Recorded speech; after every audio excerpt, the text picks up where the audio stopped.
Sedangkan diketemukan Yesus sedang berbicara dengan para nabi-nabi atau para dukun-dukun yang ada di situ.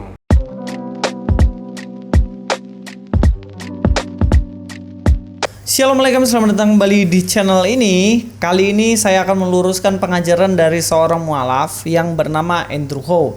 Saya tidak kenal ini, tapi perasaan saya ini kayaknya orang ini dari Malaysia ya, karena logatnya agak Melayu-Melayu gitu. Tapi saya nggak tahu juga. Intinya mualaf ini katanya mencari kebenaran, tapi jawabannya nggak puas. Tapi benarkah dia sudah mencari kebenaran dengan sungguh-sungguh, dengan sebaik mungkin? Kita nonton dulu videonya, kita akan dengarkan secara full dulu. Setelah itu kita akan bahas bagian per bagian. Langsung aja kita nonton videonya. Waktu Yesus berumur 13 tahun pun, waktu bersama Maria berjalan di pasar, Yesus pernah hilang, pernah lepas dari tangannya Maria atau pandangan Maria, dan Maria mencarinya, Bunda Maria yang disebut Bunda Maria mencari-carinya. Sedangkan diketemukan Yesus sedang berbicara dengan para nabi-nabi atau para dukun-dukun yang ada di situ. Yesus berkata, "Kenapa engkau mencariku sedangkan aku berada di rumah Bapakku?" Itu dia. Banyak pertanyaan saya yang membuat saya ragu gitu kan. Saya udah mencarinya. Cuman jawaban yang ada di dalam yang sampai ke saya itu tidak puas.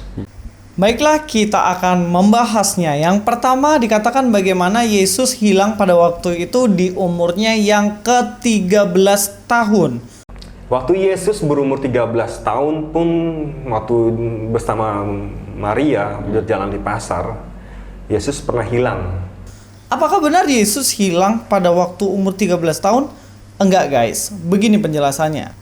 Ketika dikatakan bahwa Yesus umur 13 tahun hilang di pasar, di situ dia cari dukun-dukun atau ngobrol sama dukun-dukun, ini jelas data yang tidak mungkin ada dan mungkin terjadi. Nggak mungkin guys. Dalam Lukas 2, 42-52 dikatakan ketika Yesus telah berumur 12 tahun, pergilah mereka ke Yerusalem seperti lazim pada hari raya itu. Loh, ngapain Yesus pergi ke Yerusalem? Iya, pada waktu itu orang-orang Yahudi memiliki kebiasaan setahun sekali pergi ke Yerusalem untuk memberikan persembahan, kurban. Dan di sini Yesus juga mengikuti pergi orang tuanya ke Yerusalem. Tetapi itu bukan umur 13 tahun guys. Tetapi data menunjukkan bahwa umur Yesus pada waktu itu 12 tahun. Lalu mungkin teman-teman semua bilang, ya mungkin saja itu kisah di tempat yang lain begitu, di Alkitab atau ayat yang lain. Itu nggak mungkin guys. Kenapa nggak mungkin? Iya, karena tidak ada kisah yang menunjukkan bahwa Yesus umur 13 tahun dia menghilang. Justru di sini katakan 12 tahun pada waktu ke Yerusalem dan juga kembali, di situ dia semakin bertumbuh dan dikasih oleh Tuhan dan juga sesamanya. Dan kisah ini sudah pasti tidak pernah ada seperti yang dikatakan oleh Andrew Ho. Lalu kalau Andrew Ho mengatakan bahwa dia sudah mencari sungguh-sungguh kebenaran dan tidak mendapatkan jawaban yang pas, itu sebenarnya dia sendiri yang nggak mau cari. Kalau cari tahu, cek di Lukas pasal 2 ayat 42-52, pasti dia akan ketemu kebenaran yang pasti ya guys ya. Kata 12 tahun kalau kita tahu di sini ya, kata 12 tahun memakai kata eton dodeka. Dodeka adalah 12. Eton dodeka berarti 12 tahun. Nah, di sini kalau kita lihat dalam Yeskiel, deka, trion, inilah yang menunjukkan arti 13. Kalau memakai trion, itu barulah 13. Dalam Yeskiel ini menunjukkan 12. Tetapi kalau memakai kata dodeka ini berarti 12. Fix ya, Yesus umur 12 tahun pada waktu itu ketika dia dianggap terhilang atau menghilang ya. Karena memang keluar dari rombongan orang tuanya. Kita lanjut ya guys. Andrew Ho juga mengatakan bahwa Yesus hilang di pasar guys. Nggak tahu mamanya lagi belanja ikan, mungkin dia hilang di pasar. Waktu Yesus berumur 13 tahun pun, waktu bersama Maria berjalan di pasar, Yesus pernah hilang. Tapi benarkah Yesus hilang di pasar? Enggak. Kalau kita lihat di ayat 43 dikatakan, sehabis hari-hari perayaan itu ketika mereka berjalan pulang, tinggallah Yesus di Yerusalem tanpa diketahui orang tuanya. Jadi Yesus tinggal di Yerusalem. Apakah Yerusalem ini pasar? Enggak, guys. Yerusalem adalah tempat di mana Bait Allah berdiri, yang artinya Yesus pada waktu itu berada di Bait Allah di Yerusalem. Yerusalem tempat mereka beribadah pada waktu itu. Kenapa bisa Yesus kok bisa ketinggalan gimana? Kalau kita lihat di sini, karena mereka menyangka bahwa ia ada di antara orang-orang seperjalanan mereka. Berjalanlah mereka sehari perjalanan jauhnya, lalu mencari dia di antara kaum keluarganya dan kenalan mereka. Jadi mereka sehari perjalanan barulah keinget, lah Yesus ini di mana? Lalu cari di rombongannya. Lalu mereka cari di rombongan-rombongan itu nggak ada semua, guys. Lalu mereka berpikir, oh mungkin Yesus dia ketinggalan di Yerusalem. Karena mereka tidak menemukan dia, kembalilah mereka ke Yerusalem sambil terus mencari dia. Sesudah 3 hari mereka menemukan dia di dalam Bait Allah. Perhatikan di sini, Yesus ketinggalannya di Bait Allah. Di Bait Allah inilah mereka berdoa. Ingat ya, karena disinilah dulu yang didirikan oleh Salomo, Bait Allah tempat mereka berdoa, bukan di pasar seperti yang dibilang oleh Andrew Ho. Kata Bait Allah memakai kata iero atau ieron dalam kata dasarnya, yaitu temple atau sanctuary, yang artinya tempat yang kudus. Temple adalah Bait Allah, tempat untuk orang-orang berdoa, dan ini bukan pasar yang dipakai untuk jualan. Tuhan Yesus pernah menegur orang-orang yang pada waktu buat jualan ini tempat Bait Allah, padahal itu harusnya jadi tempat doa, dan itu salah. Inilah gambar atau penampakan dari Bait Allah Salomo. Salomo mulai mendirikan Bait Allah di Yerusalem di Gunung Moria, di mana Tuhan menampakkan diri kepada Daud ayahnya. Apakah ini pasar, guys? Apakah ini pasar, Pak Andrew? Bukan, ini Bait Allah untuk berdoa. Jangan-jangan mungkin gereja dipikir pasar juga kali ya. Tapi jelas ini bukan ya. Kita lanjut. Kalau kata pasar itu harusnya memakai kata agoran. Agoran, marketplace, atau juga ya pasar lah. Tempat untuk jualan, jual ikan, jual daging sapi, daging kerbau, jual kangkung, jual bayam, kan itu pasar ya. Tapi jelas ini dua kata yang berbeda, ieron dan juga agoran.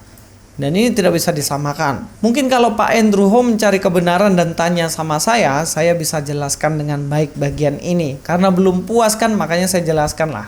Lalu dikatakan di situ Yesus katanya nongkrong, ngobrol bareng sama dukun-dukun. Sedangkan diketemukan Yesus sedang berbicara dengan para nabi-nabi atau para dukun-dukun yang ada di situ. Yesus berkata, kenapa engkau mencariku sedangkan aku berada di rumah Bapakku? Guys, ini nggak pernah ada di Alkitab. Orang Yahudi tuh sangat-sangat menentang yang namanya dukun. Tuhan suruh memusnahkan semua dukun pada masa Samuel, pada masa orang-orang yang di zamannya lah. Bahkan Saul pun disuruh untuk menghilangkan dukun-dukun.